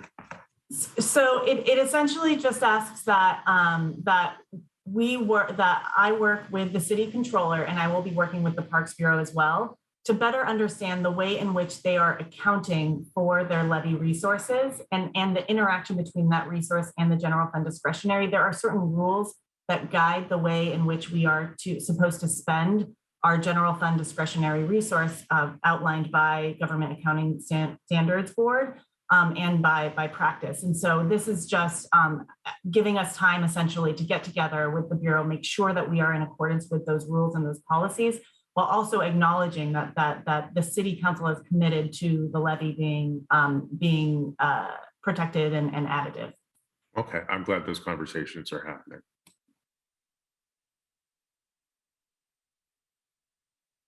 All right, so moving on to the Office of Community and Civic Life.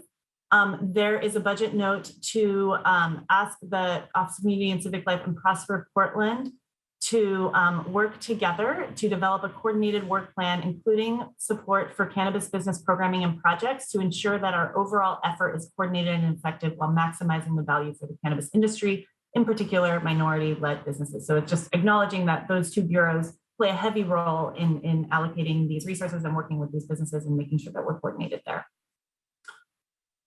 Bureau of Development Services. So this one includes it first has two elements. It first says that the Bureau of Development Services acknowledges that they received $2.3 million in one-time general fund support on this past spring bump, and is directing that Bureau to internally prioritize support to continue the current service levels for neighborhood inspection, the neighborhood inspection program, utilizing those resources as necessary and appropriate. And then the second part is asking the Bureau to come back and provide the mayor and council with an assessment of the ongoing funding needs for the neighborhood inspections program. And then using that information in order to request resources potentially in the 23-24 budget development process as needed. Next, if you could scroll down, please, Aria. So the next item is the Bureau of Emergency Communications. And this first item actually is a shared budget note. You'll find it in the Portland Fire and Rescue and the Police Bureau's budget. And it's directing those three bureaus to bring forward 5-year staffing plans that detail current and projected staffing levels as part of their budget submission next year, as well as their annual budget submission. So all bureaus bring forward 5-year financial plans. It's asking those bureaus to bring forward staffing plans as part of that process. The next item is directing, again, I mentioned this earlier, it's directing the Bureau of Emergency Communication to use their current year underspending after the end of the fiscal year to support hiring additional emergency dispatcher and quality assurance staff positions as they're able to fill them.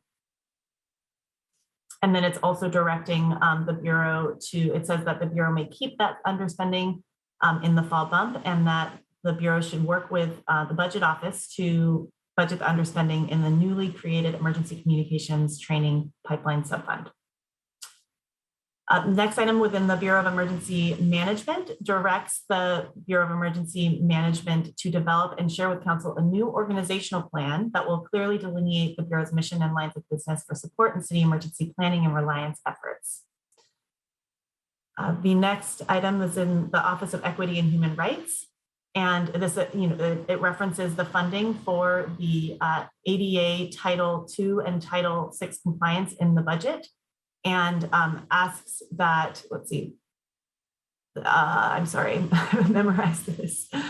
It's asking for collaboration and coordination.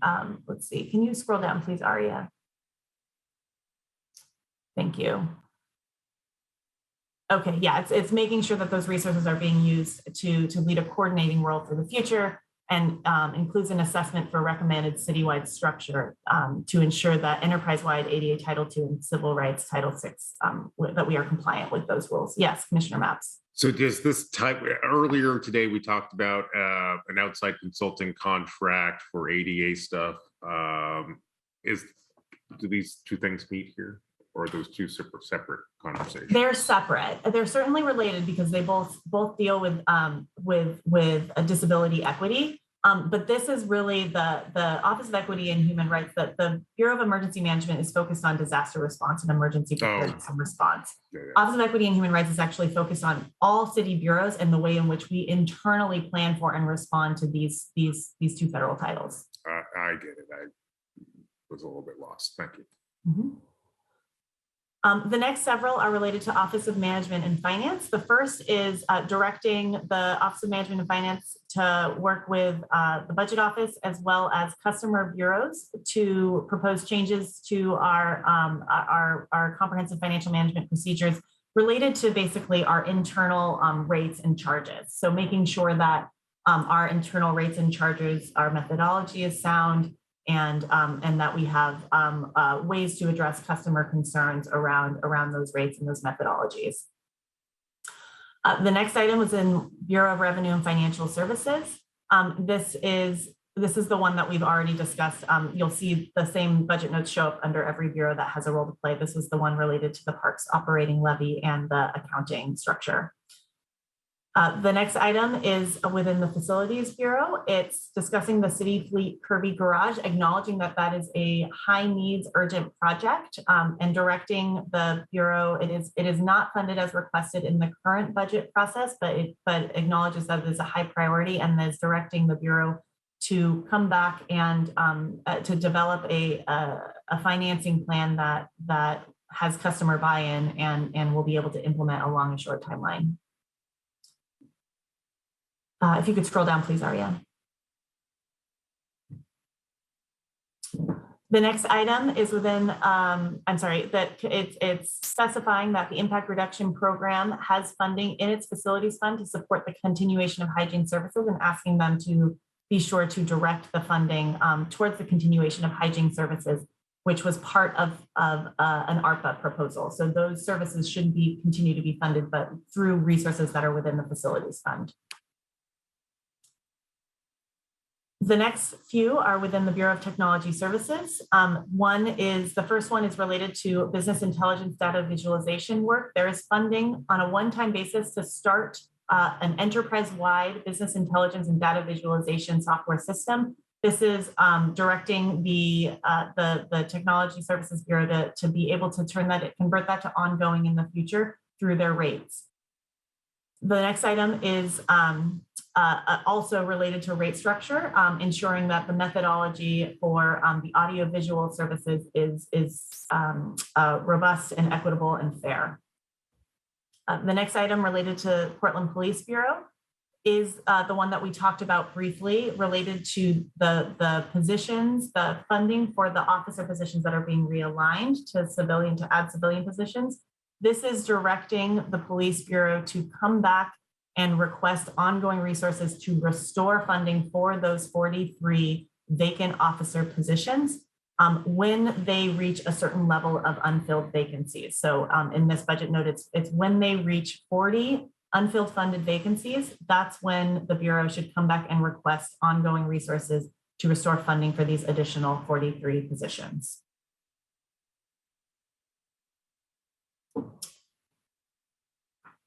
The next item, predictable and planful frontline public safety staffing. This is the 5-year staffing plan that they are directed to provide as part of their annual budget.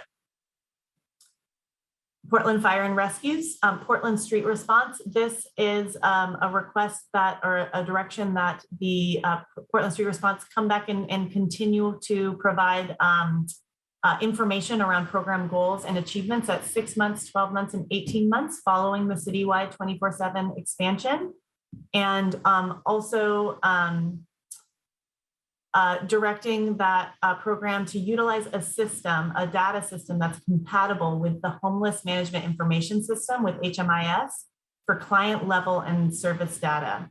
And it says that if the program requires additional funding to implement data integration, they may return to the council and request needed resources.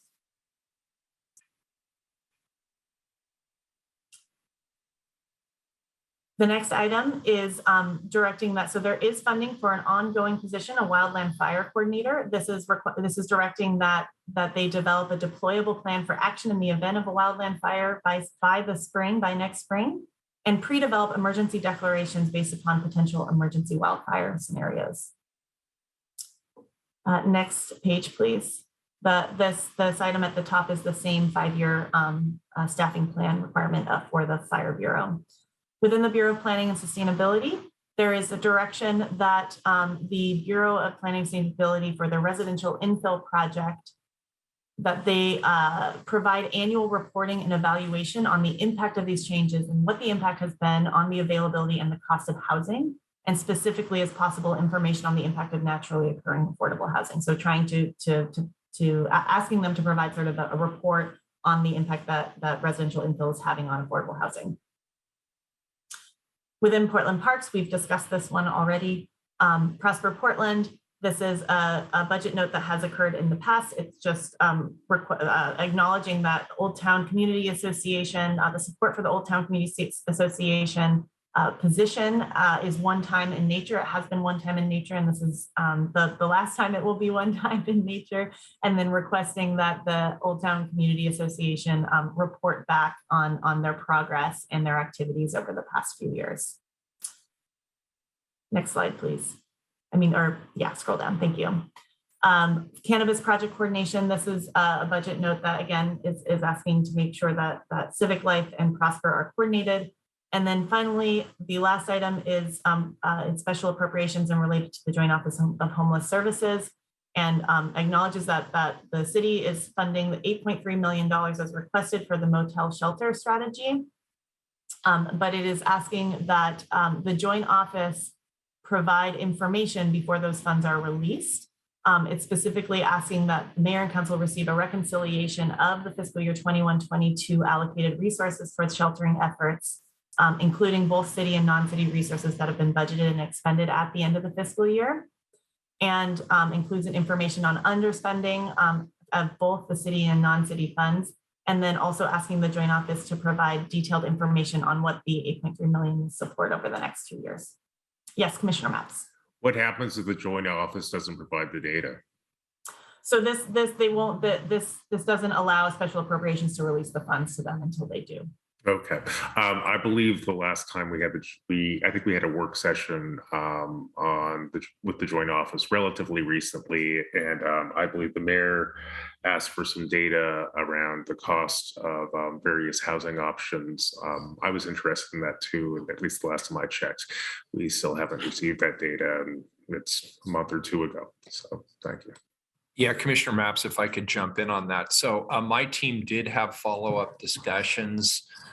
And the main concern I had was the $400 quote. I believe it was $400 if I remember correctly. And people who do this work assured me that that was not out of the bounds of reality. And there, Bobby, if you're still on the call, I don't know if you have more specifics on that. I don't know if Bobby's still on or not. That we can get back to you on that. Yeah, we can get back to you on the details. Yeah. Thanks. All right, Aria, if you wouldn't mind pulling that down, and I'm sorry to making you work hard today. Would you mind putting up that presentation, the PowerPoint presentation again, please, and going towards, yes, that's perfect. Thank you. Oh, I'm sorry, Commissioner Hardesty. And before we get into kind of the next steps, I just wanted to applaud Mayor Wheeler and Bobby Lee in his office. This is my fourth budget, and this has in fact been the most collaborative budget process that we've had in my 4 years here.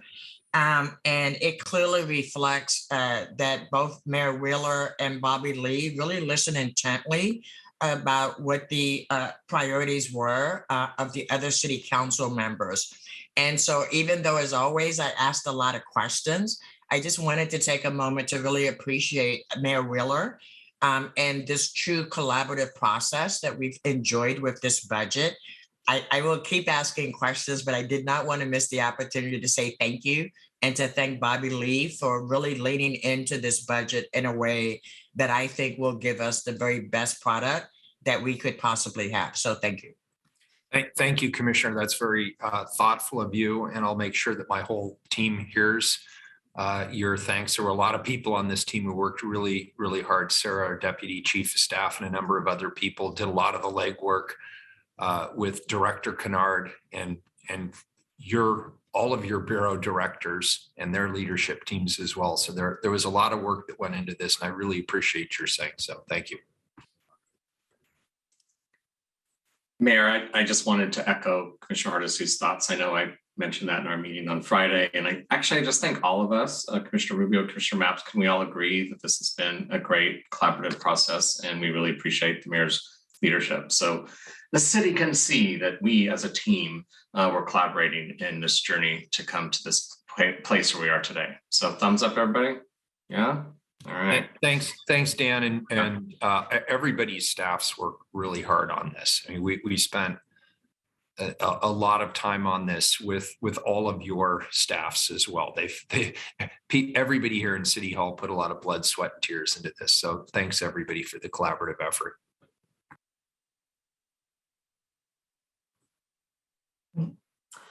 So we typically at this work session talk about changes that have occurred between the proposed and what has been filed in the approved budget that's filed for the council now, as we are getting ready to discuss the approved budget on Wednesday of next week. But there are no changes this year because of the condensed timeline. So bureaus typically get into the system and make technical adjustments that we walk through. Didn't happen this year. It will happen after the approved budget. So there will be some changes to talk about between the approved and the adopted phase that are typically technical in nature, but no changes at this moment between what we've just walked through and what you will be considering next Wednesday. Next slide, please. So now is the time for any additional discussion, although we've incorporated discussion throughout today. I will actually, if we could, Aria, go to the next slide. One other piece of critical information that I want to share before we turn it over for any final discussion points or comments. Are the next steps. So we have the hearing, the mayor's proposed budget hearing tonight.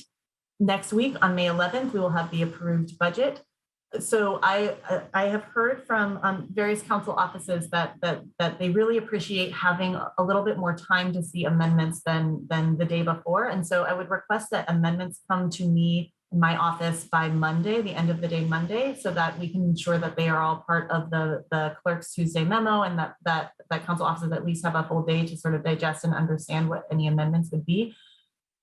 I know that this is a really condensed timeline. You're just learning about a lot of the details of the proposed budget now, and I know that you've been thankfully working closely together, and so you knew a number of the details in the previous days. But there's not a lot of time to develop amendments. And so I want to assure you that you can still develop amendments between the approved and the adopted budget. There's one issue related to budget law that I need to make folks aware of, which is there's a threshold for sort of the magnitude of change that we can do within a given fund.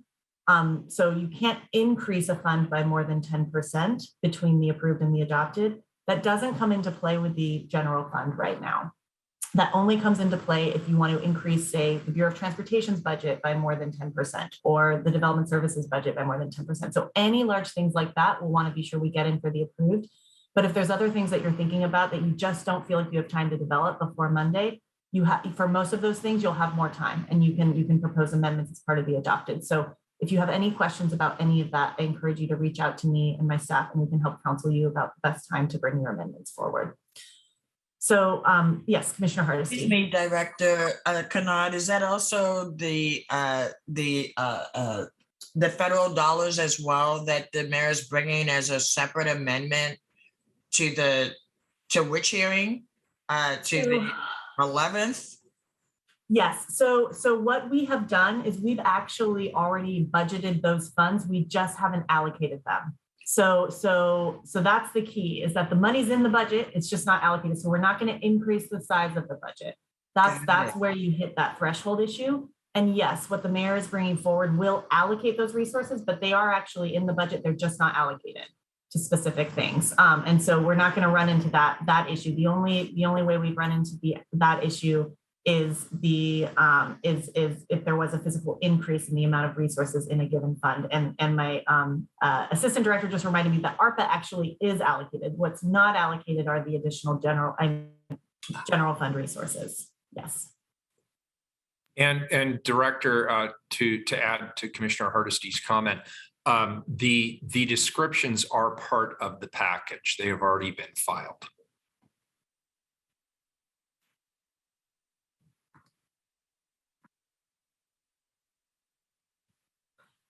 So with that, I think we are nearing the end, and we got through a lot of material today. I want to thank you all for your patience as I walk through a lot of line items, as I want to do. and see if there's any other final comments or items that commissioners would like to put out there for their colleagues to consider or know about. Yes, Commissioner Maps. We're short on time, and I have an 11:30, and I suspect other folks do. I do want to share a friendly amendment that I've already discussed with Commissioner Dan Ryan. I believe Safe Rest Villages will be an ongoing part of our solution to houselessness here in Portland and indeed throughout the nation. I support that. This is a critical moment when we're first standing up this very new type of service. One of the things I hope we can do with this budget is maybe add a budget note, or at least develop a staff level understanding of how we can do an evaluation of this program as we go forward. As we roll out this program, my goal here is to, I think in 3 years, when frankly the funding for this runs out, I suspect these are going to work out well enough that we're going to want to continue them, but I hope that we can gather lessons learned so that as we make this a permanent part of our public or our social safety net, we have some insights into how to implement this and scale this up, or at least continue it in a data-driven way. So I'll continue those conversations with Commissioner Ryan. Yeah, and just for the record, I appreciate those conversations. And I think if anyone's heard me at the gazillion neighborhood association meetings I've been at, we always lead with what we're measuring, and that the Safe Rest Villages are about bringing information, data information and assessment of services that we're providing per person. It really is about helping innovate. Thank you, Commissioner Maps. I appreciate it. If I could quickly just jump in, let me just say the county just proposed a $3.3 billion budget.